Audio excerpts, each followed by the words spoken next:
আসসালামু আলাইকুম। আজকে একটা নতুন শাক রান্না করেছি। নতুন বললে ভুল হবে। এই শাকটা আমাদের খুব প্রিয়। বগুড়াতে বলে হ্যাঞ্চা শাক।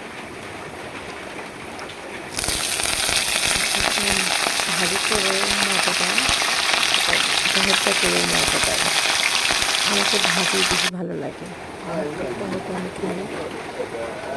ভাজি করছি, প্রথমে পেঁয়াজগুলো ভেজে নিলাম, পেঁয়াজ রসুন মরিচ, দেন শাকগুলো ফেলে দিয়ে হালকা নরম হয়ে আসলে আলুগুলো ঢেলে দিলাম,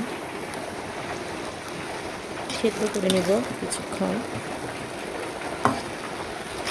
সেদ্ধ করে নিয়ে সুন্দর করে ভেজে নেব।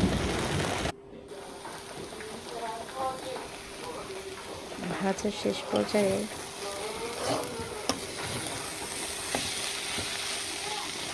যখন কড়াইয়ের সঙ্গে লেগে না যাবে তখনই বুঝতে পারবো যে ভাজা কমপ্লিট।